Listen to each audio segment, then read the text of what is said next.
Bwana Yesu asifiwe. Nitaongea Kiingereza. How are you today? How are you? Good afternoon, church. Are you well? We are well. Even myself, I'm well. Thank you. Last night, so Nana moja Jehova kuwende tutadai. Nana moja Jehova kuwende tutadai. Wacha nimshukuru Mwenyezi Mungu siku ya leo. Amireu amuni ngomba mtiki. Niko hapa kwa sababu ya mipango zake. Amireu amuka moja Jehova amireu. Niko hapa kwa sababu Mwenyezi Mungu anataka niwe hapa siku ya leo. Amireu waliona moja ndio kama Jehova moja. Neno ambalo nataka sema siku ya leo ni neno ambalo Mwenyezi Mungu anataka niseme. Amwani Jehova kwa mtu je kwamba natiki miaka. Namwambia Mwenyezi Mungu asante kwa maana ako na mipango mema kila wakati. Amenologo na kwetu ole vitu kia. Nyinyi nyote mnajua mambo ambayo yanaweza kunifanyikia. Watu wote ya watorori Jehova. Kwa yote ambayo yalifanyika namshukuru Mwenyezi Mungu. Itinye Jehova siku kunoto. Mwenyezi Mungu alikuwa na sababu. Allah si Jehova Musa ve Jehova wumi. Namshukuru yeye kwa sababu yu aishi na yeye yuko. Jaman awechomi. Ananipenda na anakupenda. Ijop yomte tembe tutaretu. Alitengeneza tuweze kuhubiriwa kila wakati. Na mwawa na tenu gitigini. Wacha niseme ushuhuda wangu kwa uchache. Na mwali kimo chomi tu Yesu ni tutale. Wacha niseme ya kwamba siko nampenda Mwenyezi Mungu nyakati nyingine. Kimo nge Jehova ni kwa Yesu abi. Siko namjua Mwenyezi Mungu ni nani katika maisha yangu. Abai bai mimi no tenu. Nafurahi kwa sababu ya ujana wangu. Ko yele kigimi na mwana retushe kigibata tegibo. Kimegiba mesunde ito kabisa negibo. Wacha niseme zamani zangu ambazo nilikuwa ni zama za dhambi. Igimyo limbasi yangu. Tulikuwa sehemu za shamba. Mimi urike negibo inde kabisa. Kulikuwa na giza nene ya dhambi. Kwa nyondo twarabugi ya hiyo maji. Kwetu kwanza tulikuwa tunatengeneza pombe. Ijabe maji. Walikuwa wanatengeneza pombe. Kwa hiyo maji kwa miateni yote. Nami nilikuwa nakunywa pombe nyakati hizo. Yawe. Yaani alikataa pombe tangu siku hizo. Mama chato wale tunaye sio. Na nikasema sitaki hata ninywe hata siku moja. Hiyo kazi kabisa. Kulikuwa na kazi kubwa. Mbage kwa bande. Tulikuwa tunaenda tunasaga mahindi. Kwa hiyo tekwa yarambe. Na tulikuwa tunatuma kwenda kuchota maji. Kwa hiyo kwa mnatene hiyo kabisa. Yaani tulikuwa tunamhudumia shetani kwa ukuu sana. Hiyo mimi kwa hizo. Yaani Mwenyezi Mungu hakuwepo. Wote kitai awesuburi kitigini. Na nikumbuka nilienda shule kidogo. Kwa kitambi ndio sio wali tumwambie kanisa. Na tuko naambiwa mkuje Jumapili kanisani. Kwa kibwa na Mungu hii Jumatatu kwa kibira la kwenda mwanzo kanisa. Tulikuwa tunaenda kanisani kwa sababu siku ya Jumatatu kwa nachapa usipoenda kanisani. Mimi maana mmoja hata nekian master nekichome Jehova. Kuna mwalimu mmoja ambaye alikuwa mwalimu mkuu, alikuwa anampenda Mwenyezi Mungu sana. Kwa kichome Jehova nende. Na alikuwa anampenda Mwenyezi Mungu. Walo ya ino kabisa. Na watoto ni watoto na hao wako na ubaya wao. Kibo to no. Nami nilikuwa mmoja wa vijana. Kitambie kile ndaba na kile breke kwa kanisa ndio baada tungelo. Tulikuwa tunamtukana kwa maana alikuwa anatupiga tukuje kanisani. Ile igose iwalo isilane. Yaani nilikuwa naona kama kuchomeka ni rahisi. Ukio mieite kabisa. Na mimi nilikuwa najifanya ni mzuri. Ukilele la kwa ndio mimi. Na alikuwa anasema mtoto ni mzuri. Ile ndaba na chome wale mtomo kwa mbele mwana. Na kando nilikuwa namsengenya nikisema mwalimu ni mjinga. Tutabarai wale mtoto kusome kutoa moyo tuko. Na kama baada ya koro hai na tamani yeye nimshukuru. Nganda kiasi sio hivyo mimi walia na ngene kiana. Hata ikawaje nilikuwa namkataa lakini kuna neno moja ambalo nilishika. Na kesho ndo mako mora. Nilijifunza kuhusu Sodom na Gomora. Utungogo yetu Wakati ambapo nilikuwa saa mkubwa. Hapo wangu. Na nikaenda nyumbani kwangu. Ukimwanga na levi siku nende wewe siku. Na sikuwa najua kuna wokovu ya kuokoka. Kwa kiana kanisa habari tunawe tukisema tamu kwa kanisa ngine vitu kaka ngamo. Na mimi nilikuwa naenda tu kanisani kifikiria ukienda kanisani utaenda mbinguni. Allah wewe nikisema vitu kaka na nikasema kwa sababu naenda kanisani ndaenda mbinguni. Ukimwanga na levi siku sikuwa najua kuna kuokoka. Ila sina Yesu. Bwana Yesu asifiwe. Ingaje uwa nguroni. Tulipo sasa hamia mahali hapa. Kisio ndio siku niliona kwa gani mwenyewe. Mke wake alitangulia hapa. Mzee wake yani na bwageli wangu. Father in law. Kila siku kwa binyo ndio namba itabimbare. Walitangulia kuja kushika namba ya shamba. Ukimite Kegi balai kabisa kila balai angire. Kuna manyumba ambayo tumeenda laini hapa Bangi. Kegi babi kazi. Ilikuwa ni ya wafanyikazi. Kogi bwana biga sio kumingwa mchata msiko tegene. Na watu sasa wanakuja naishi ile nyumba ili wajenge nyumba zao. Kwa hiyo wengine imali ya tigi mite ndio mtu. Wakakuja hawana sapome ambayo ilikuwa inapikwa mahali hapa. Uongo ngono ndio ndio kaya kanisa. Na wakajiongelesha wenyewe wakasema mke wake akifika tuwapeleke kanisani. Bwana mangigi uwe Ijumaa. Tukatoka mahali pale siku ya Ijumaa tunakuja mahali hapa. Ndio yanangota ile Bangi. Tukashika nyumba moja mahali hapa. Kule gine kimwa ndio ngoro ndio ndio kanisa. Tukampiana ya kwamba kitu ambacho watu wanafanya mahali hapa ni kwenda kanisani. Kwa vitonga na tukupiacha. Na tulikuwa tunajua mambo mengi. Kanisa nzuri. Tukaenda kanisani kule shuleni. Kulikuwa na Ruben na mke wa Hedi. Tukaenda. Tukaenda mara ya pili. Tukaenda ya tatu. Sasa nikasikia ujumbe. Nikaambia kwamba usikuwe na joto tu. Yaani uchome watu. Na wakasoma maandiko ambayo iko kwenye kitabu cha Yohana 14. Ambayo inasema nimeenda kuandalia makao. Nikaenda mbele za Mwenyezi Mungu na nikaokoka. Na nikampokea yeye. Nikasikia maisha yangu imebadilika. Nikasikia maisha yangu imekuwa mzuri. Wacha nisiseme mengi. Wacha niseme Mwenyezi Mungu ni mwema. Anatoa watu kutoka mbali. Wewe pia amekuleta. Ukafika kanisani. Kuna mwenye ako nje hata na shida atakujaje. Jinsi ambavyo tutakavyosoma siku ya leo. Ambayo inasema utakatifu uliojaa. Ambayo imejazwa Roho Mtakatifu. Siku anajua kwamba watu huokoka. Siku anajua kuna Roho Mtakatifu wa Mungu. Mathayo 10:10 soma.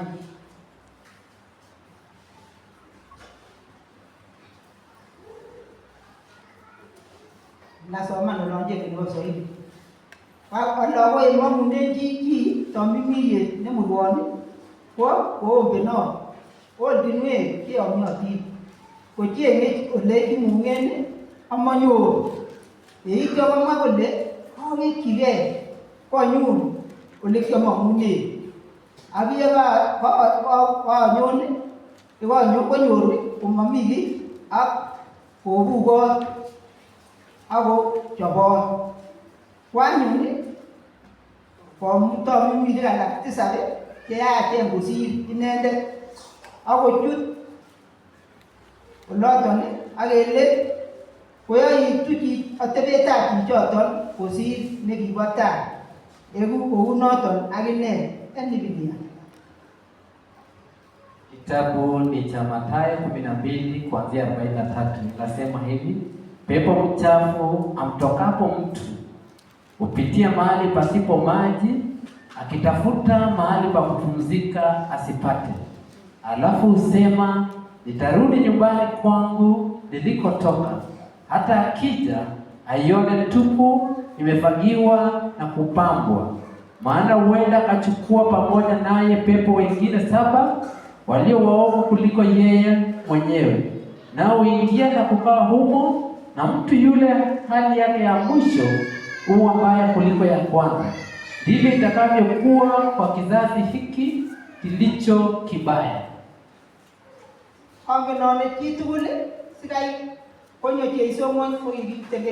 Najua sisi zote ili Mwenyezi Mungu akuje duniani, sisi zote tulikuwa na dhambi. Kulikuwa na pepo chafu ambayo ilikuwa inaisha kwa kila mtu. Kuna pepo chafu ambayo ilifuata mwanadamu tangu alipofukuzwa kwenye shamba la Edeni, ambayo anaishi ndani ya mtu. Lakini unapokuja kanisani na kupiga magoti na kuomba, Bwana Yesu asifiwe, nasemekana upepo chafu utoka.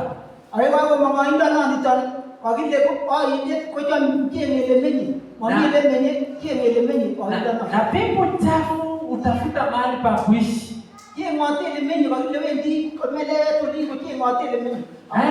Anatembea huko nje akitafuta mahali pa kuishi. Kwa maana amefukuzwa katika nyumba yake. Kwa maana amefukuzwa katika nyumba yako na nyumba yangu. Na anataka huko nje akitafuta mahali pa kuishi. Na anapofukuzwa na ukoso kujazwa na Roho Mtakatifu, na anakuja anakuchungulia hiyo maji, sijui kama imejaa, sijui hiyo maji imejaa, haijajaa.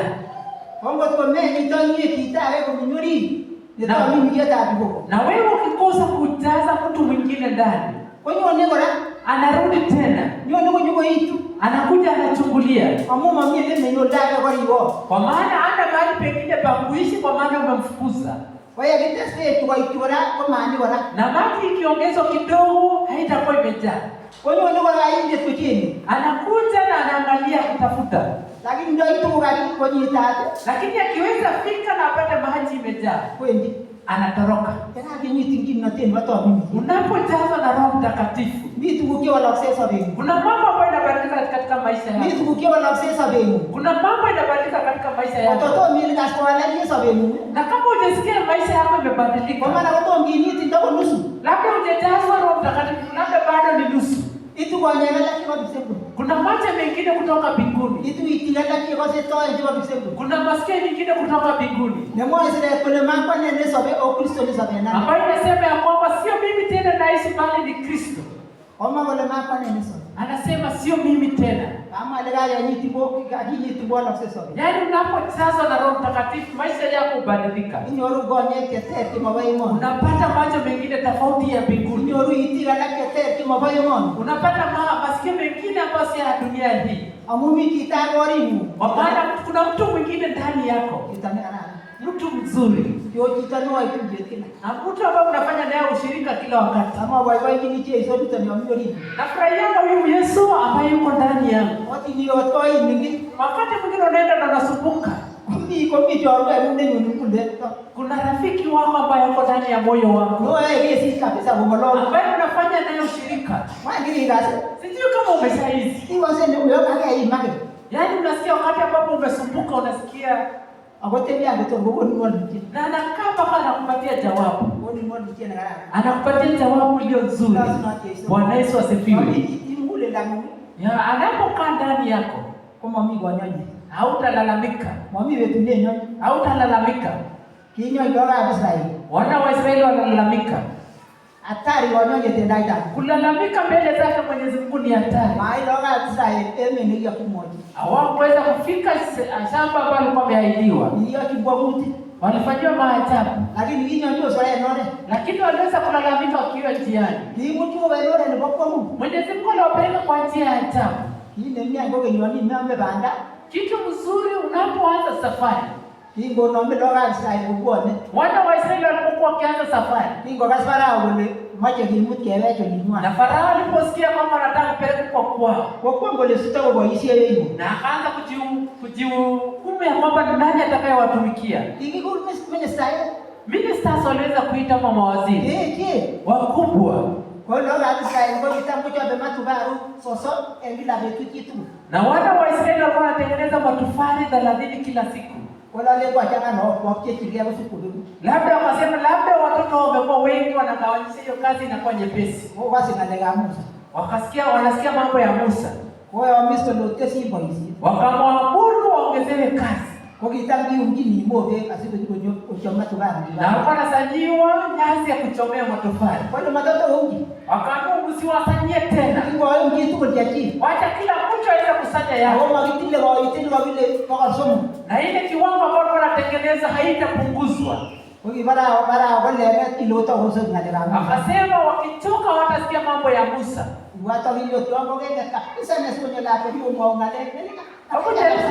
Jaribu kufikiria wakati ambapo umechoka ili mtoto akuja kusumbue.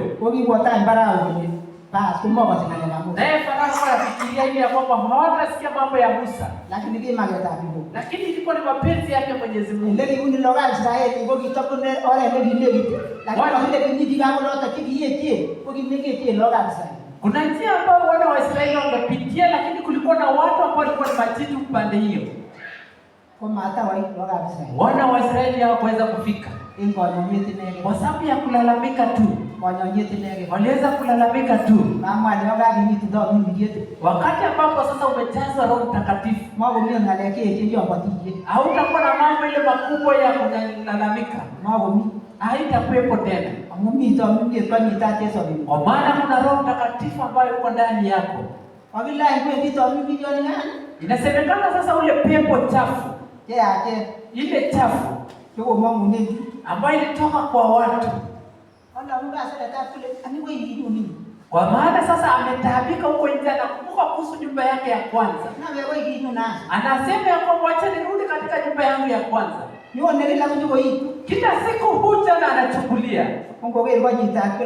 Na akiona ya kwamba kuna Roho Mtakatifu ndani, anarudi. Wacha niwaambie shetani agiva. Hata nini ifanyike. Nakumbuka kuhusu sehemu hii watu walikuwa wanaabudu sanamu.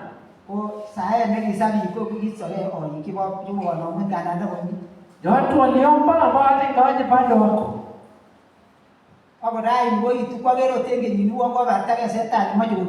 Hata niliona mwaka huu ni kama shetani alichungulia na anataka kujionyesha. Anakuja na anachungulia. Labda hatuombe vizuri tena. Labda hatujajazwa tena Roho Mtakatifu mpya. Na anakuja anachungulia, nataka nyumba yake ya kwanza. Yaani anakuja na anaangalia. Bahati mbaya ama bahati mbaya. Mara wewe ukikostake labda apate sasa Mungu ametoka ndani ya maisha yako. Yaani anaona ni kama ile nyumba yangu haina mtu. Kumbe iko hakuna mtu. Nyumba ile ambayo ya kwanza niliyofukuziwa. Anasema wacha sasa nirudi. Na ataomba sasa kuishi peke yake. Na anasema naenda kuita wengine 7. Na anawapata. Na anataka sasa wenye wana nguvu kuliko yeye. Na wanakuja. Na anapata ile nyumba yako umefakia hakuna kitu. Na anakuja sasa na anaishi. Inasemekana huyo mtu anaharibika kuliko hapo mwanzo. Simeshaona watu ambao walikuwa wameokoka na wakarudi nyuma. Sijui kama mmeona. Ukienda kumhubiria yeye anakuhubiria na ingawaje amepotea. Si anajua maandiko. Na hakuna siku ataenda chini apate kuokoka. Kwa maana kuna pepo 7 ndani yake. Ale wenye nguvu kuliko wale wote. Kwa maana anasema mambo makubwa na unaanza kujiuliza hapa anajua Mwenyezi Mungu. Na anasema mambo ambayo mengine ambayo haijulikani. Sio kupenda kwake. Kuna pepo 7 ambao wanaishi ndani yake. Maisha yako ni ya maana. Moyo wako ni wa maana. Na unachungika wakati umempokea huyu Yesu. Unaona rais wa sasa. Sijui kama unaweza pata hivi. Kuna maskari ambao wanamzunguka. Hata ukijaribu kumkaribia huwezi kukaribia. Kuna wakati mmoja boy alikuja pale Tanzania na nilikuwepo.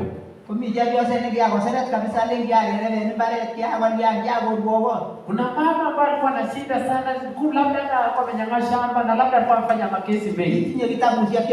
Alikuwa na vitabu mingi. Huyo mama akatembea polepole. Na akakimbia. Askari wakamshika. Na kitu mzuri rais alikuwa amemuona. Akamwambia muachane na huyo mama. Na akafungua sasa shida za yule mama. Na huyo mama akapona. Kwa binye Na hata wewe itinye chito nekibi. uko na mtu wa kukuchunga. Awenda ko mwakujine ko riba na Mungu aliona kasarta. Na hata mimi kuna mtu ambaye ananichunga kwa maana nilipatwa nafasi. Anenga ma to ndo ilai. Labda singehubiri siku hii ya leo. Ilo sinote. Bwana Yesu asifiwe. Riba miana nkuke mama choto losu wongo losu shetani. Nikisema mambo ambayo nimepitia ni kama na muinua shetani. Ndio. Ni malaika hizi. Kuna malaika wa Mungu. Hivi kabisa. Ambao wanakuchunga sana. Tamna bwati na godini. Ninakumbukanga na jinsi vizuri. Alinyo alwali sabi msimo storia Yesu. Na yani nasikia unichunge maisha yangu Yesu asiondoke. Magiriba nyingine. Sasa nichunga wakati ule. Ako riba no oibara. Na akanichunga pia juzi. Ilo sinote. Bwana Yesu asifiwe. Mimi tekitio kina macho muone vyale na nengi.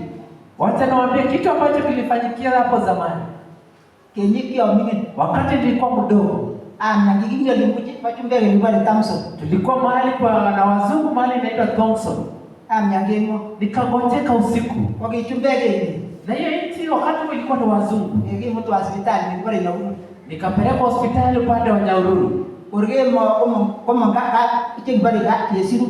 Na usiku kukatoka na uvimbe katika mwili wangu. Kogimo kanye tumbe kabisa. Na wazungu walikuwa wanaogopa sana. Kila watu nao mpaka Nakuru. Nikakimbishwa pia mpaka Nakuru. Wala kwenda mimi na. Nikosa mtoto mdogo. Atebi utoso. Nikakaa mpaka nikapona. Maana nyole maji vet karatasi negi ngombe dogo. Sijui karatasi ambayo iko inaonyesha mahali kwa naishi ilipotea. Betoa uje hospitali. Nikakosa mwenyeji wa hospitali. Mwangi na magi Mujio ni mwaka wa 1950s. Atebi na uje hospitali. Nikakosa mmoja wa kanisa hospitali. Watu bezi watu ngimuta na ibasi yake bali wangekele mabai. Nikapelekwa wakati mmoja upande wa Naivasha akasemekana sio hapo. Wewe kwa na nyumbeti. Nikarudishwa tena Nakuru. Yagero hiyo kwa nyumbeti kwa namba wa mbele wao. Wale bado ikiwa mimi. Wakati mmoja nilikuwa mimi nikasema si ni nyumba ambayo nilikuwa naishi. Mara watu wale mai ndio hiyo wale ndio vitaki mtu nini. Nikasema kama ningepotea kabisa ningepelekwa wapi? Mbetu tayari nikionya sana baba ni. Wakati mmoja baba yangu akanistukia. Wakati kina yuro huko Amerika.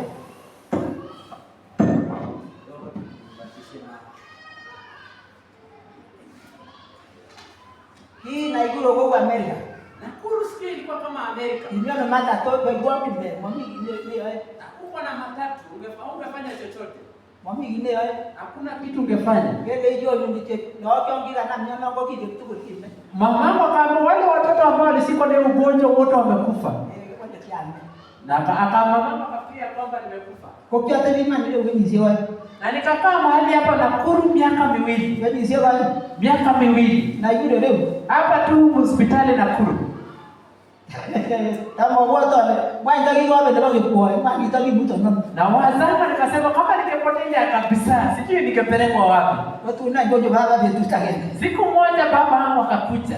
Kwa mtanangi wale tamuki itiki ile kibunu. Akanipeleka sasa na alikuwa anakuja na baskeli. Hapo mtu ananya tebe na kikimwa ile mitra kasi mtu ananya tebe. Nikasahau sasa kumuuliza baba yangu uliambiwa niko katika medical. Yeye mtu ananya oiga. Nikapelekwa sasa mpaka nyumbani. Kubaila hiyo. Mama yangu akafurahi. Ilo sema kesho. Bwana Yesu asifiwe. Ile biki huko. Mwenyezi Mungu anachunga. Ale na Mungu ala kwa Timothy nyetenge. Labda ni kwa sababu nilikuwa mtoto sikuwa na dhambi. Uliwa ndio kwa yeye. Mwenyezi Mungu akanichunga akanirejesha nyumbani. Moyo ndani ngora. Naambia kuhusu yule shetani. Mwamete. Yule shetani hawezi kukuacha. Kile kitu ile ni. Naambia yeye anatangatanga. Kwa kitu ile ni. Anatangatanga. Mwatinye bale shetani. Shetani ana shamba. Mwatinye loke sobisa. Ana watoto wa kuwafundisha. Mwatinye bale leteni. Ana shamba ya kulima. Kazi kwenye vitu. Kazi tu ni wewe. Mwache saa. Inatakikana maombi. Mwache saa. Inatakikana maombi. Tamu telefoni unaanza saa itakaitu motomi unye. Nenda wakati mwingine wazanga kwa sijui kama bado niko vizuri. Kama wale kijo motomi unye. Na muuliza Mwenyezi Mungu sijui kama bado niko vizuri. Dei tu mtone. Sijui ukiweza fika utanichukua. Watu gani na lao na pesa kwa kile maite kiseme tu neti netisiete. Wakati mmoja nikaongea na watoto nikasema kana tu la mtu ambaye ana dhambi ndogo. Wale ndio itinye kwa ngare. Na akifika sasa kama nimekasirika. Wala kwa maana. Na ni ukweli. Ile ndio ndio kike. Nikaona ni style. Role taki sana kubunyokie kwa kike hizo gemo. Yaani naomba afadhali Yesu afike usiku. Amunga langa kwa Yesu. Kwa maana usiku umeokoka. Unta itugezo uma magidera. Na akifika usiku akuchukue vizuri. Ndio itugezo tokinyo mwao. Nani akizafika mchana hebu tuseme. Kego denyo. Umepiga kelele hapo. Ai ngienyo. Kitu imekusumbua. Uneo. Sijui hapo iko wapi. Mwana uneo. Kwa maana wacha wagine kieni. Na labda akustukie. Ingenia hiyo kwa bosi. Mwenyezi Mungu anajua pale hiyo. Ndio sunake hizo. Bwana Yesu asifiwe. Kama mimi gani gani? Ile pepo sasa. Ile itu anachungulia. Wana kwa itu kwa tumdumbe juba. Yaani akifika anatingiza yale. Kai ile inale unajipata umekasirika.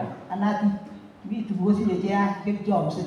Kuna mambo mabaya huwa inafanyika. Kama unaleta getane wao na unajua ni dhambi kuu. Ila sunake hizo. Bwana Yesu asifiwe. Chombi chomzeni. Yaani kusengenyana. Hapa ni nani? Ndio ile toa nani nani kwa magisi kabisa. Na niliona ni tabu tusipookoka cha ukweli. Kwa sababu ni jambo tu. Unakusikiaje mnapokutana wawili? Yongea na mangandale kitu. Unaanza kuongea kuhusu mwenzako. Ani nyesi. Unasikia ni vizuri. Kwa hiyo wewe ani ile.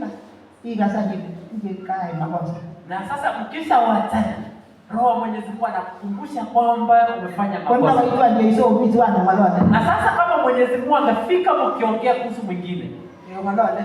Mkiongea. Hapo mwala kwa kanisa kanisa. Na mnasema tumechoka kule kanisani. Watu janga tukiri bwana story. Yaani mambo ya kutangaza imekuwa mengi. Para ndugu jani, sio mambo ni mazuri. Na mambo ite. Wacha niwaambie ni ya shetani. Matebe jua watu kimetinyi. Yaani Mwenyezi Mungu hawezi kauliza yale ambayo hauna. Ya moyo mtao ile tu wale jua kwa. Yaani wakati shetani anasema Mwenyezi Mungu amekuruhusu aseme. Kama mnyinyi, sio kama umesema vizuri. Wale wa moyo mtao ile. Yaani wakati mhubiri anasema kwa moyo jua kwa moyo. Yaani Mwenyezi Mungu amekuruhusu aseme. Hii na nani kata mtao ile? Yaani sasa unaanza kusengenya mhubiri. Akilele kama angalia. Yaani unaanza kusema amesema. Machachi ngale yote ndio. Hiyo maneno sio yake. Ile jua kwa wale asili ibanda. Ngaliondono. Yaani muulize Mwenyezi Mungu kwa nini ulipanga hiyo maneno? Wale asibanga macho tino. Kwa nini ulipanga hiyo pate? Ati debe na mtao ile. Usimuulize mhubiri. Debe kwa. Muulize Mwenyezi Mungu. Debe jua wa mjua kwa. Muulize Mwenyezi Mungu. Lazima tije. Bwana Yesu asifiwe. Tukuga na msinyo kujute shetani wa magina. Yaani mambo mengine shetani anatuingia bila kujua. Aki kwa yake. Na tunajifutuliza tu. Aki lege kwa kusudi kia biyo. Na tunasema ya kwamba watu hawana vitu. Kama unamtoa ile nataka imwele si ndio kusudi kia biyo. Mhubiri usisema siku moja watu wamekosa vitu. Itia kwa mwa mjumbo. Fungua yale ambayo Mwenyezi Mungu amekuambia. Aki ya nyinyi ndio mwa mjumbo. Na wewe ufanye yale ambayo Mwenyezi Mungu amekuambia. Tama na mwabao na tendo wao. Wacha niwaambie kuhusu sehemu ya 10, ushuhuda ya juzi. Tama waita ile ile. Huwa napeana kila siku. Baba ya karanya. Karane ni shahidi wangu. Kwa wacha aliku. Nilimpatia shilingi 1000. Baba. Na nikampangia na nikampea na nikaenda. Ndio tunatezo. Bwana Yesu asifiwe. Songea bawia. Tukaenda mahali. Kwa kata hiyo. Mtu akanisalimia. Bwana wewe kwa limu. Akanisalimia na 1000. Ndio tunatezo. Bwana Yesu asifiwe. Nikijua wewe ni kitu. Mwenyezi Mungu anajua wakati unapotoa. Yana ile angani wange mwambi. Yaani unapanga ni kama umekuwa mwerevu. Mwenyezi Mungu anajua. Yangi wote kama tatamani. Unapopeana sehemu ya 10, Onge joka kwa hiyo. Mwenyezi Mungu anajua umepeana. Aonge ndio mte. Na anajua jinsi ambavyo atakubariki. Na mwaona ila.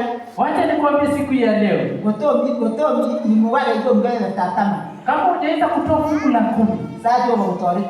muombe Mwenyezi Mungu akusaidie. Suko kwa nini yote ile ndio ngombe. Yaani afungue mahali ambapo utapata baraka. Mama kasata kwa ipao na tena kwa hiyo. Yaani wakati itoshi nitoe ushuhuda ya kwetu. Iko moja jambo la mune mbego ndogo ya mbego mbao na tena kwa watu kwa mtu. Mtu mmoja akaniuliza ni kwa nini hukutoa ushuhuda na Mungu amefanya miujiza. Kama moja basi. Nasema wakati mmoja. Iko itigaya tatama.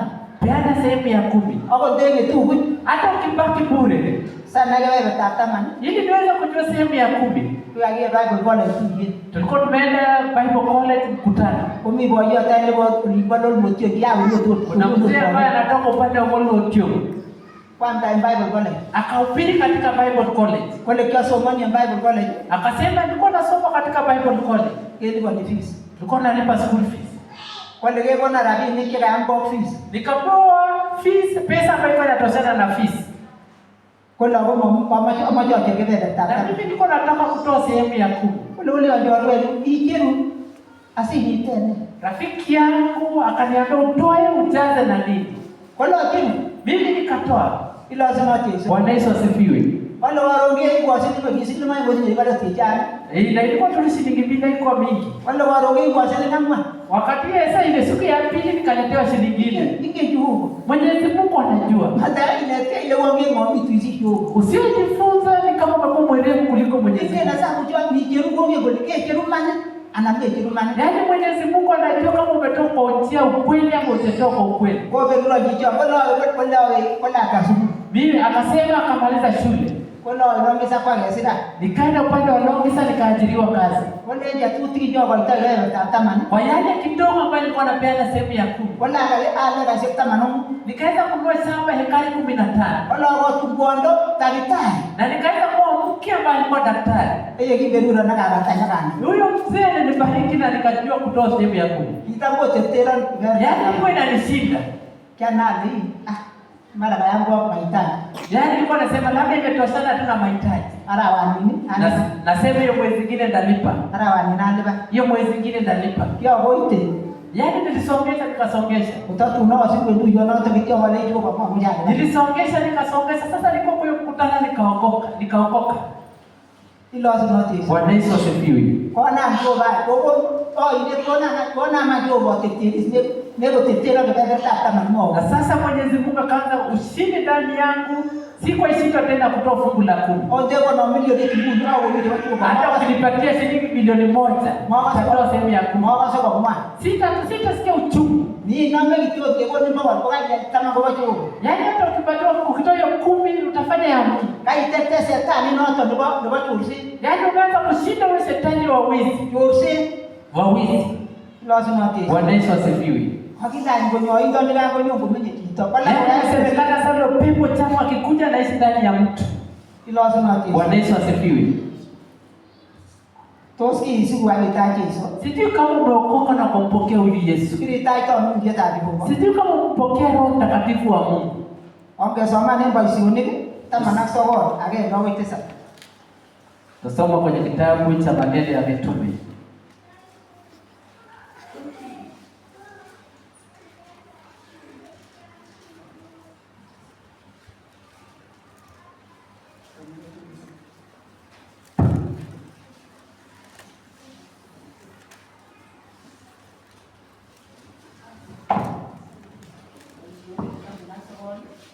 Matendo ya Mitume 19.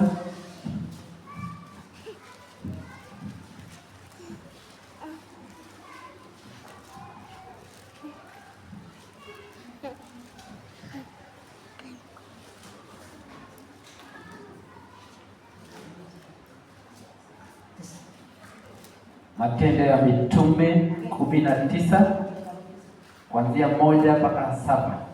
Matendo ya Mitume kuanzia 1 na Matendo ya Mitume 19 kuanzia 1 mpaka 7. Inasema hivi: ikawa Apolo alipokuwa Korintho, Paulo akiisha kupita kati ya nchi za juu, akafika Efeso, akakutana na wanafunzi kadha wa kadha huko.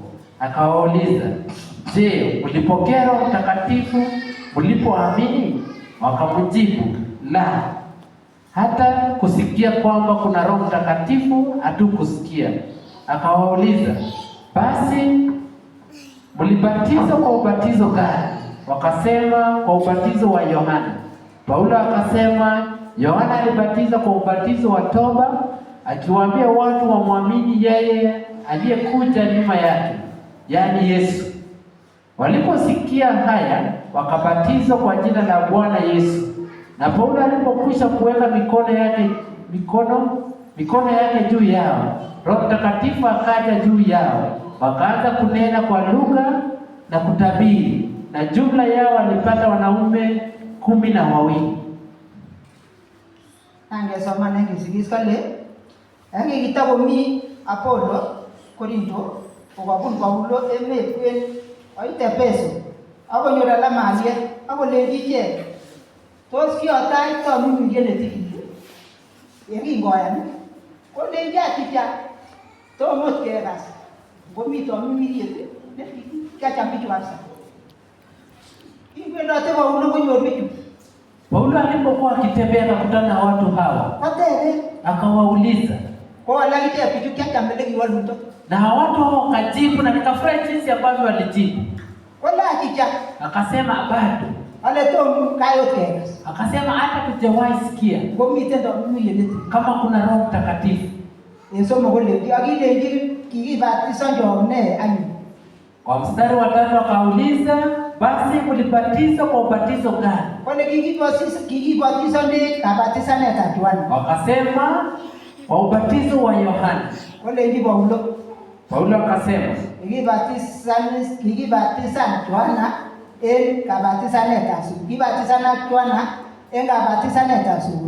Yohana aliwabatiza kwa ubatizo wa toba. Wale ndi konyo kiani nendete nesimu inende noto kwa Yesu. Akiwaambia watu wamwamini yeye atakayekuja nyuma yake, yani Yesu. Agegi bogasni tondi kibatizana kaineta pitaya Yesu. Waliposikia haya wakabatizwa kwa jina la Bwana Yesu. Agegi gogonor Paulo eune ikewete. Na Paulo alipokwisha kuweka mikono yake juu yao. Gonyonjani ndo mimi yene tililichege aba mala embutu swe yetiroti akwamta. Agi hiyo lomba tama awai mjota. Roho Mtakatifu akaja juu yao, wakaanza kunena kwa lugha na kutabiri, na jumla yao walipata wanaume 12. Kita Paulo. Paulo aliwauliza na wakajibu. Wale tomo kaya kasani wako mjona. Wakasema hata tujawahi sikia kuhusu Roho Mtakatifu. Ilo sana Yesu. Bwana Yesu asifiwe. Iko nor Paulo unepichota. Paulo aliweza kuwaekelea mikono watu hao. Na wakajazwa Roho Mtakatifu. Na wakaanza kuongea kwa lugha mpya. Yaani kuna maajabu unapojazwa Roho Mtakatifu. Na sio kuhusu wale watu ambao waliambiwa kae Yerusalemu mpaka wajazwe Roho Mtakatifu. Mpaka wajazwe Roho Mtakatifu. Wamusha uwezi kuambuka kanisani wasipojazwa Roho Mtakatifu. Kazi ya Mungu haiwezi enda mbele wasipojazwa na Roho Mtakatifu. Kuna nguvu kwa kujazwa Roho Mtakatifu. Nauliza mkutano huu, je, mmejazwa Roho Mtakatifu? Sijui kama umepokea Roho Mtakatifu ambaye anakuishi ndani yako. Ambaye maandiko inasema ya kwamba mwili wako ni hekalu lake Mwenyezi Mungu. Yaani mwili wako ni hekalu lake Mwenyezi Mungu. Ambaye Roho Mtakatifu anatakikana akae ndani. Ili aweze kufunulia mambo ya mbinguni. Mara hii kanisa lakini tombini. Labda kwa kanisa na ujajaza Roho Mtakatifu. Mara tilosu mmoja nguti lakini tombini. Labda tunamwinua kwa mdomo tu na ujajaza Roho Mtakatifu. Watu gurseta hapo. Yaani ujaijibu wito ambao umeitwa mbinguni. Watu gurseta hapo kwa Yesu. Yaani ujaijibu wito ambao umeitwa mbinguni. Mungu leo mwaitwa siku yetu. Sijui nasema ili uweze kuelewa. Mimi wanaelewa na useki kitu yangu ni tombini. Kuna mbadiliko ambao mtu anabadilika anapojaza Roho Mtakatifu. Wala sasa maisha inabadilika. Wala usema nyumbani inabadilika. Wala usema ukweli. Jirani wanabadilika. Wala usema mimi. Hata dunia inabadilika. Inyene wale. Wewe ndio unayewabadilisha. Inyene wale kwa Mungu. Wewe ndio unayebadilisha kwako. Inyene wale kwa kweli. Wewe ndio unayebadilisha majirani zako. Inyene wale mekora. Wewe ndio unayebadilisha nchi. Inyene mkili vi Kristo. Wewe ndio unayeletea watu Mungu. Wamite kitani. Sio hakuna mtu mwingine. Botko miki tawari. Kama kuna mtu mwingine ndani yako. Kama miki Yesu kwa miki tawari. Yaani wakati ambapo Yesu hayuko kuna mtu mwingine. Mara kiko mjingo ile kutembeza beni. Labda shetani anakuchikilia maisha ndani ya maisha yako. Iko tembeza beni. Yaani amekaa ndani ya maisha yako. Mara kiko lugha na teta lakini miki shetani. Labda hata unatoa ushuhuda lakini kuna shetani anaishi ndani yako. Kiongozi yule.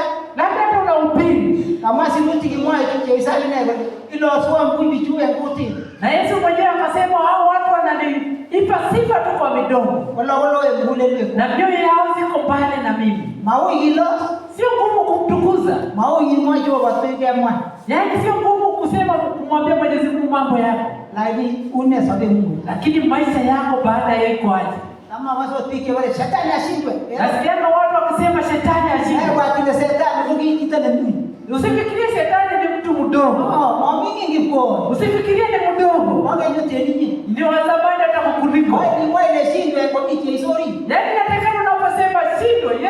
ndani yao. Wote vichwangi kama wao barua ngoi go Petro. Yaani nasikia kuhusu wale watu kwa Biblia ambao wanajaribu kufukuza pepo. Wale wao jojo. Mapepo kamuuliza na nyinyi ni nani? Hili ngeno kwa Petro. Tunajua kuhusu akina Petro. Wao jojo. Nyinyi ni nani? Hili kwa sasa tege. Mashetani anaweza kuwachapa. Hili kwa sasa. Walisema sijui kama mmesoma. Hili Walichapwa. wewe wakilo imeto no ni lady ko ula pekero stage. Usifikirie shetani ni kama mtoto unamwambia ondoka. Yaani ni mwerevu na ameelimika. Gebe university ugeji. Yaani anapoenda watu wanapoenda university hata naye anaenda. Lazima kesho. Bwana Yesu asifiwe. Anajua Bwana asifiwe. Jana Bwana asifiwe. Lazima kesho. Bwana Yesu asifiwe. Unasome. Maisha yako ite. Unasome. Maisha iko aje? Kiwa taje hizo. Sijui kama mpokea huyu Yesu. Lazima kesho. Bwana Yesu asifiwe. Ama na mnyache. Najua kwamba nyinyi ni wazuri. Ongea kesho. Tumpokee huyu Yesu. Wanyite kesho mimi. Aweza kutujaza na Roho Mtakatifu. Wanyite kesho. Yesu mwenyewe atujaze. Bali wewe kwa kali ni kwa chuo. Alisema mimi yetu ni hekalu lake Mwenyezi Mungu. Ninyo alikomeji ho basi wa mataito. Ambaye Mwenyezi Mungu anastahili akae na aonyeshe utukufu wake. Umeniji ho basi wa mataito. Yaani Mwenyezi Mungu aishi ndani aonyeshe utukufu wake. Kwa hiyo na saa isiye getoro tili. Yaani mmeniibia masada waibia na nini nakata. Iune ngaita hapo. Je, ukoje mbele zake Mwenyezi Mungu? Iune Ukoje? hatari sababu Mungu amekitoa mimi. Yaani maisha yako ni hatari wakati ambapo hauna Roho Mtakatifu. David tetele na ujekeso. Ikiwa utashindwa na Yesu akuje. Utatele na ujekeso. Yaani ushindwe na Yesu akuje. Itaidiana. Sijui utafanya nini? Ngono ni satani kwa mwisho ni mama yake bwana hata. Sijui unakujua kwamba nyakati za mwisho hakuna nyakati wakati mwingine. Mama yake Hakuna ingine. Mama Hakuna ingine. kwa sababu wa mara tena atabiwana. Nilikuwa nasoma kuhusu wakati wa Noa. Kwa hiyo tabu mimi sasa kile kama ngano inyoke inyasi nyali na chama kwa sababu yaani wale ambao walitoka kwa wakati wa Noa walikuwa wanajaribu kutibiwa ili waone kama watapona. Wakajaribu sasa kuchukua naye shetani akawaingia tena. Naye Mwenyezi Mungu akaona naye Mwenyezi Mungu akawaza akasema ni heri singekuumba huyu mwanadamu. Kumbe maisha yake ni dhambi tu. Na hata wakati ulipokuwa ukikuja kanisani ulikuwa na mawazo mbaya. Nami pia nilikuwa naye. Nilikuwa nasikia kunywa pombe. Nilikuwa nahisi kuwa material. Sijui kama ilikuwa mambo mazuri. Nikamwambia Mwenyezi Mungu kwa sababu shetani angenitumia. Nikawaza sasa kuhusu jinsi wazungu walikuwa wanatumia watu. Yaani watu walikuwa na watumwa kwa wazungu. Yaani mtu alipoitwa jina akakuwa anakimbia pia akisema Bwana Bwana Bwana. Yaani usiposema Bwana utakula nini? Utaishi wapi?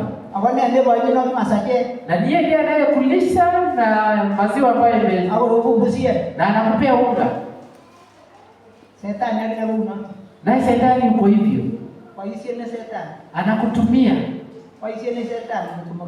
Shetani anatutumia tusipojichunga. Yaani maisha yetu ni hatari wakati ambapo hatuna Yesu. Na muuliza sasa, je, umempokea Roho Mtakatifu? Ili unapokaa peke yako, yaani ufanye dhambi. Na unahisi kwamba Mwenyezi Mungu anakuona. Sijui kama unajua Mwenyezi Mungu anakuona. Naye Daudi akasema, ninapojaribu kuingia kwa shimo, Mwenyezi Mungu ananiona. Hata nikijaribu kufanya nini, Mwenyezi Mungu ananiona. Nami nilipojifunza kwamba Yesu ananiona. Hata watu wakisema mambo ambayo sikuyafanya, najua kwamba Yesu ananiona. Nikajifunza kwamba Yesu ananiona. Na wewe jifunze kwamba Yesu anakuona. Hata unapokaa katika maisha yako ya ubinafsi, unapokaa peke yako, unapokaa na watu wengine, Hiyo ni ngalekwa. Sijui kama unakubali mambo yao. Magilo magera je kanisa. Na unasema watu wa kanisa wanioni. Heri jo. Jua ya kwamba Mungu anakuona. Heri jo. Mungu anakuona. Kwanya katuba kwa Mungu. Macho ya Mwenyezi Mungu ni ya ajabu. Tabane atigeke ndikto. Yaani jiepushe na dhambi. Siko hivi jo. Ili Mwenyezi Mungu akuchunge. Sisi tunatumia kia darasa. Ili siku moja tuende mbinguni. Ndio mjiwaje vichoke hicho kwa hivi. Na unajua kwamba Yesu alienda kutuandalia makao. Mami waliweza mami nyoeta hapa nito mtu waenda muona. Hakuna msamaha ingine ambao Yesu atapeana. Mama waliweza tagenda wanyoeta. Hakuna njia ingine ya kuokoa watu. Ibebeli ya ibete ni ibete. Yaani unapojidanganya upotee kwa hii njia. Yeye betozi ni baba. Tutapotea kabisa. Au utoke ile miki ne gari yake. Na itasaulika kulikuwa na mtu ambaye alikuwa ameumbwa. Kile wa pesa. Sijui kama umeshawaza. Hii wa pesa. Sijui kama umewaza. Hii wa sijui kama umewaza. Enda kuninyegea kutibodi tukuni tukimila za kuni. Sijui trumpeti ikiweza pigwa wakati hii. Aibu turumbe ni kwa mikenda ni kini. Kuna wimbo ambao unaimba hivi. Tarumbeta ikipigwa. Hata ungiberberge. Tusijidanganye Yevyoso. Mama. Mikisembete. Kuna mbinguni. Nesile kwa Mungu. Ambayo inashinda kwako. Sile kwa Mungu. Inashinda kwako kabisa. Sile. Inapita. Kwa yondan. Wewe mzee.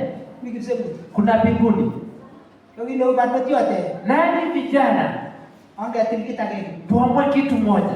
Itile mule la mwadunji. Ukate ndani ya moyo wako, hakuna mtu ambaye anakuamulia. Wote wanakuja mteje ni kita Hata wakati unapohubiria mtu. Watile. Yeye mwenyewe ndiye anayeamua. Watile. Yeye mwenyewe ndiye anayeamua. Kama tilumeti jini. Na sipoamua huwezi kumwamulia. Ongeni. Sijui kama mnajua. Tileta kitu kwa maana. Kuamua ya mtu ni ya maana. Yonga itilgo mawechi kile. Yaani unapoamua kuna mwenye atakurejesha nyuma. Mawechi kile.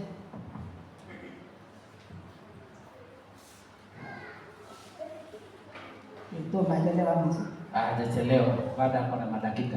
Ndio tini. Baada yako nayo. Silo lazima tisu. Bwana Yesu asifiwe. Taito mimi ndio Pokea Roho Mtakatifu. Mathayo kama na muti. Kwenye kitabu cha Mathayo 15. Ani naambia ndisa yonito. Na uanzie 7. Sige gaji. Mathayo 15 kuanzia 7. Inasema, enyi wanafiki, ni vema alivyotabiri Isaya kwa habari zenu akisema, watu hawa waliheshimu kwa midomo, ila mioyo yao iko mbali nami. Nao waniabudu bure, wakifundisha mafundisho yaliyo maagizo ya wanadamu. Inasemaje? Wale bibi kila wasio wamuje ngoti. Akasema kuna watu ambao wanayoniheshimu kwa midomo, lakini ndio bure, lakini mioyo yao iko mbali. Amwane. Inasemaje? Wale bibi kila wasio wamuje. Kuna watu ambao wanayoniheshimu bure, ngoti sio kwa midomo yao, lakini ndio ile, lakini mioyo yao iko mbali. Lakini ndio bure, na mioyo yao iko mbali. Teja mtu yangu tusue kwa. Awalo wewe budende kwa enane. Watu hao wananiheshimu kwa midomo, ila mioyo yao iko mbali nami. Wale ile asubuhi wanasema wananiheshimu. Awalo budende. Na mioyo yao iko mbali. Kuna budende. Sijui moyo wako ukoje. Kama ile asubuhi leo ndaika tu. Unapomheshimu sijui kama iko mbali na Mwenyezi Mungu. Mungu tarete tu. Wacha Mwenyezi Mungu atusaidie. Kutevene tuamini yoni yetu. Roho wako Mwenyezi Mungu akae ndani yetu. Sigi mui bana. Ili tuweze safari hii. Wote ngazari nite tubuke uwe. Hata kwa wakati huu ambao kuna mambo magumu. Kio alage ime. Nchi imebadilika. Kiwa lafsa isi tubuke utabaye. Sijui unabadilika kufuata mambo ya dunia. Walio tatu kwa mawana. Nenda nasi Mwenyezi Mungu aibadiliki. Abwati kisigo kimage evendi. Chongi bare toro. Nakumbuka kanisa la Elisi hakuko na ile toro ya wamama. Kimage chonga haikuwa inakubalika. Wanalo makichabuwa. Sijui najiulizanga sijui kama Mwenyezi Mungu amekubali. Kitu ngebe wa kulesi ya kile yakila tukibai yeteni. Wakati mmoja tukaenda na kuresi, tukaenda upande wa Chempeni. Yeti nani? Watu wakaimba. Kebare gebe taba. Tukajaribu kwenda kando. Wale kuresi. Nikaambia kuresi. Urgoito iki mwenye uite. Yaani shetani akuja kuhesabu hao watu, atahesabu pamoja na sisi. Nikaambia wacha twende tuibe pamoja na wao. Asimama. Si ni kweli? Hawa tukio kitako kuibote bipe wikini. Au kitaka langa sana kwa kitu hicho. Yaani hata hapo zamani watu walikuwa wanapeleka maji ya Tumini. Lakini kitu watu wanaenda. Na tulienda na Esther Ruben, tukapelekea nyumba moja. Kwa mtega ya taba. Tukapelekwa kando. Ione. Jeri wale kile kagia ibadi. Na sisi tunafikiria tumefanya revival. Kebare kagia ni mtu kiamde kibi. Tukaona ni kama tumefanya vizuri kuhubiria watu. Kwa kinaga jari ya taba. Sisi tukapelekwa kando, tukapewa chai. Ndio watu bana. Tukawaza siku moja kwamba hapana. Hatukwenda nyumba ya pili tena. Hii shetani kwa mimi wewe kwenda kamiana kwa mimi. Kwa mimi kike. Na shetani anahesabu ndio alikuwa kwa hiyo bomo pamoja na ndio alikuwa jikoni. Anamaite. Si ndio kweli? Ola tambi tiga na sababu mimi nje tuambi. Na hata hapa kanisani tukihesabu watu, tunahesabu hata wenye wametoka hapo. Kama tale ole boy kemi kigeto. Na watu tunasema ndio kuhesabu nyako jikoni. Matambe ni kigeto hite. Tunaenda jikoni kuhesabu. Wengine ni shetani. Naye pia shetani yuko hivyo. Hii iteje kwa mimi kwa mimi kwa mimi tena. Anahesabu walio ndani na walio hapo nje. Hii kunju kurubi tagende. Na nyinyi mnakuwa kikundi kimoja. Ngale kama itile. Haya mambo inataka uamuzi. Maitile Inataka uamuzi. Itiliwe mzungu. Uamue kwenda mbinguni. Obesi wapige lemo. Yaani utengane na watu hapa duniani. Obesi wapige tai lemo. Yaani wachane na dhambi duniani. Obesi wapige tai lemo. Yaani wachane na dhambi hapa duniani. Itu niwe na. Ili uweze kwenda mbinguni. Magibe ndiwe. Huwezi kwenda bure. Itilomesi utakwante. Yaani uamue kukosana hata na majirani, watu wa ukoo. Na muje waburi ndumine ndo nibarezo. Ambao unaweza hata kuita Tumini pale ya mashamba. Wako toage style lake. Kuna style pia ambayo imepatikana. Kwa kama yakita tumwele ndo nibarezo mara kukaa. Yaani mtu anaenda mashamba anafanya mambo ya kimila. Kwa hiyo ndio ndio chai. Anafika hapa anatengeneza chai. Wana toapua na hapo. Anasema kujeni mpokee mtoto wangu. Kwa hiyo hata Kristiani kama hapo. Na anaambiwa nyinyi wa Kristo ndio mnakuwa wa kwanza. Na yeye ni kichwa mbele wao na kwanza. Sijui huyo mtu atajuaje alifanya makosa. Ile ni saboti ni toki na. Ukienda kusupport ya kupokea mtoto. Hata laini. Amua. Kama wewe upiga goro siri kata laini. Yaani tunasikia kuhusu forest kuna line ambapo huwezi pita. Hata laini. Yaani kuna mahali ambapo huwezi pita. Hivi Mkristo hii kabisa. Yaani kwa Mkristo na kwa Mkristo wa kweli. Kwa hiyo sasa ile kai maji unibaya kwa kwa. Yaani ukihisi sasa unataka kwenda upande, enda kabisa na ufanye. Amoni hii ngoji. Kwa maana utakuwa unaumiza watu mahali hapa. Haya ni tongo sio maji basi. Mtu mwingine ambaye hajaokoka atataka kuokoka tena. Wale mtu kanisa kwa hivi. Kama kanisa ndio hii. Mtoto. Wacha bado nikae. Anapotoa tinya ndaye kwa kita ni mingi. Na labda wewe bado kuna uhusiano na mtu ambaye uko nje. Tungasi kwa nayo ndio hii to. Yaani akiokoka atajua kwamba wewe umepotea. Kwa kwa jua Mungu mmoja man. Yaani hata kama rafiki yako mueleze ukweli. Anakaa mmoja. Ama nimesema mabaya. Ara wewe. Nimeharibu. Ara wewe tu yoni. Sijui nimeharibu hii mkutano. Ara wewe. Sijui nimeharibu. Mawe tu. Sijaribu. Kwa wewe kwa wewe tu kama kama nimeharibu ni Mwenyezi Mungu ndiye akasema. Wale wana mwana ndio. Ameniambia niseme. Ilo lazima kisi. Bwana Yesu asifiwe. Akwacha mwana. Na nawapenda tu baba. Akwacha mwana kisi. Na Yesu anawapenda. Yesu yeye mwana wale ndio kiujuzi kwa mjisi. Yaani unaposikia Yesu anasema maneno kama unajua na kwamba anakupenda. Sema kitu ni wewe mwenyewe ni raida. Yaani anataka uende si mzuri kuliko hii. Nasire ni. Ambayo inashinda hii. Mami budget. Hakuna budget. Hapana. Mami budget msembe. Hakuna budget kule mbinguni. Mami nani msembe? Hakuna kugonjeka. Mami naomba na wewe kutana mataka wao. Hakuna ile ya kusema acha nisije muone fulani nisikia amegonjeka. No, yeye mataka wao. Wacha niende nimuone sindika sijaenda kumuona. Kia haito. Nimekuwa mbaya. Mami msembe kwa. Mambo kama haya hayako mbinguni. Yesi anyeme ni unoto. Yaani ukatesa nchi kama hiyo. Ako loto kwa sina Amerika. Na hiyo nchi inashinda hata Amerika. Ndio serious mwagiro wageni. Yaani sijui kama mnajua hakuna huko hata ilinganishi. Ilo lazima kisi. Bwana Yesu asifiwe. Nikikitega dhahabu. Yaani ilijengwa na dhahabu. Kichomo. Hiki ukitengenezewa. Hivyo maana ndaida. Wewe ni wa maana mbele zake Mwenyezi Mungu. Tabu zia kiboti nye kwa text 60 yote. Yaani hizi vitabu iko na vitabu 66. Wogi zile bigatamu. Na kuliandikwa na watu 40. Kwa siru na roho kwa ndani. Akikuandikia akiniandikia mimi. Kwa maji hizo. Na Yesu anataka uishi. Tamu wale no, taki vya kizeni ni wache hizo. Na inasema nini itapenda tu mbinguni kwa sababu ya Yesu. Watu leo kwanda nyingine matiba kwa baba. Nani akamwambia tu baba yake usiwaangamize. Na baba ameno tobi Wacha niende nife kwa sababu yao. Makimeman Na si kweli alikufa. Yale ndani kinyo pesa kwa. Shida ambayo alipata sisi kama umeshaipata shida kama hiyo. Ile maana ile sisi ndio sisi kwa ibani tu kwa no vipi kwa mai wa Yesu. Yaani kwa malaika kule mbinguni walikuwa wanasema twende tuangamize watu ambao wanapiga Yesu. Roho ukikibacha Yesu ndio mbona marafiki wa Yesu huko mbinguni. Bado ipo kwa nini mwa wewe kwa gari yake. Yaani alikuwa na ngoje tu akwenda Mungu aenda waangamize wale watu. Ina wazare kitani. Kwa maana alikuwa ameangamiza Yesu. Uliselete si ndio sababu. Yaani alikuwa anaangamiza ili uweze kupata uzima wa milele.